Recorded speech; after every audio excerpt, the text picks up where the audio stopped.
Hello दोस्तों, स्वागत है आप सभी का हमारे चैनल मन से पढ़ो पे। दोस्तों आज के इस वीडियो में मैं आपको प्रोवाइड करूंगा एक नोट्स जो कि है क्लास 9 के साइंस के चैप्टर 3 एटम्स एंड मॉलिक्यूल्स। दोस्तों नोट्स का लिंक आपको डिस्क्रिप्शन में मिल जाएगा। ये एक प्रीव्यू वीडियो है।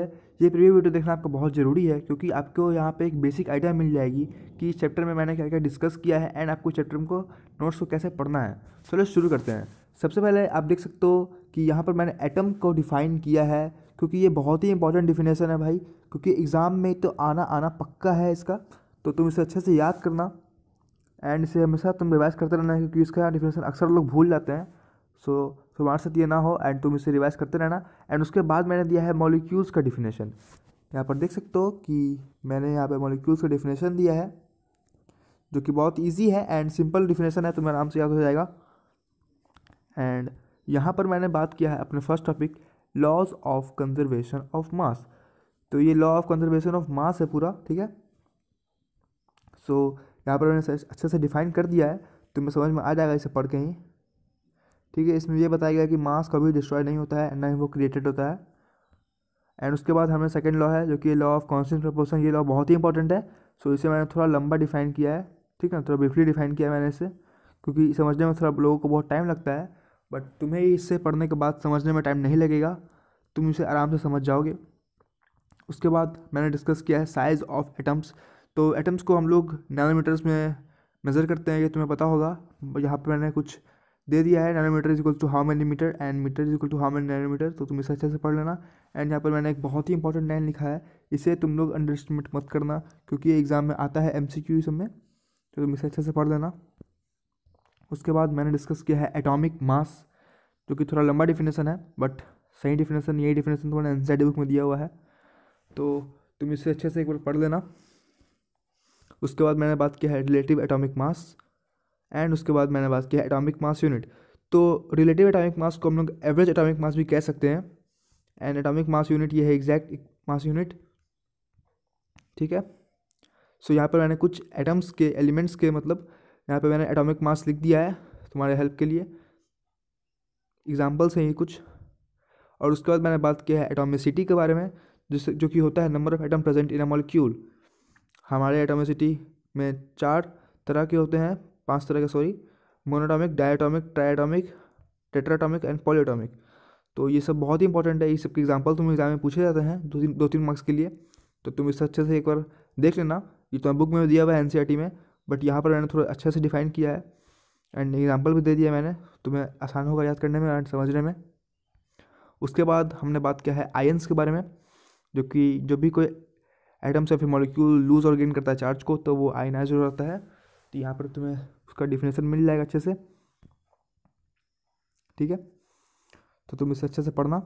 एंड मैंने आयंस कैटेगराइज होते हैं, तुम्हें पता होगा। तो यहाँ पर मैंने 2 कैटेगरी में इसे लिखा है, कैटायंस एंड एनायंस, एंड उसके एग्जाम्पल्स भी दिया है मैंने। उसके बाद मैंने बात किया है पॉलीएटॉमिक आयन के बारे में।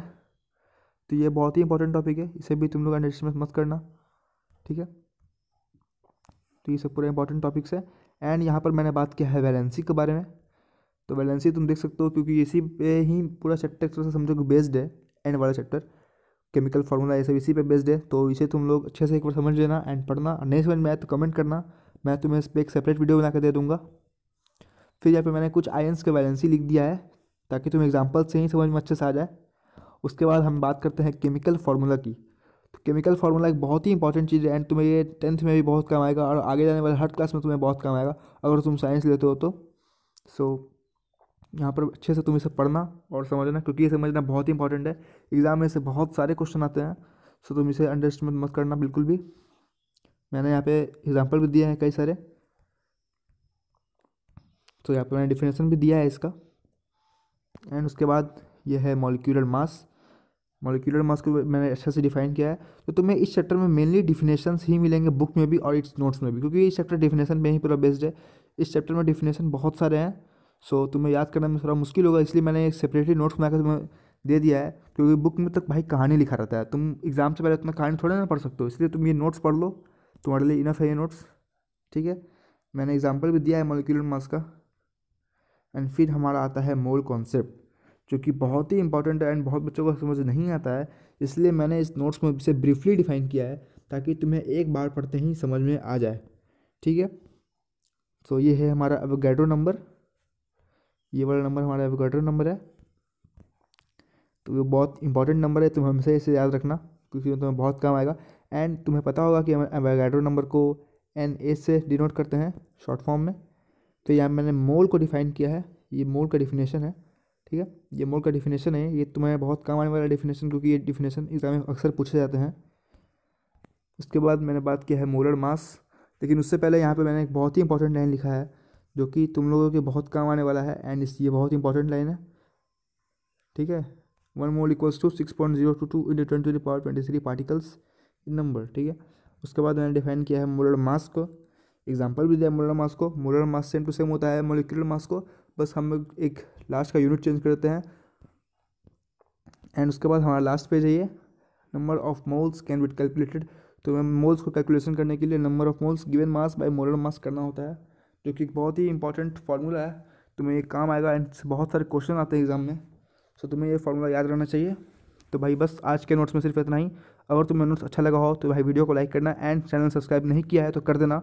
एंड तुम्हें कोई अगर इसमें डाउट है तो तुम इसमें कमेंट कर सकते हो, मैं तुम्हारे कमेंट का जरूर रिप्लाई दूंगा। बस तो नोट्स का लिंक डिस्क्रिप्शन में दिया हुआ है, तुम वहाँ से डाउनलोड कर लो एंड पढ़ाई स्टार्ट कर दो।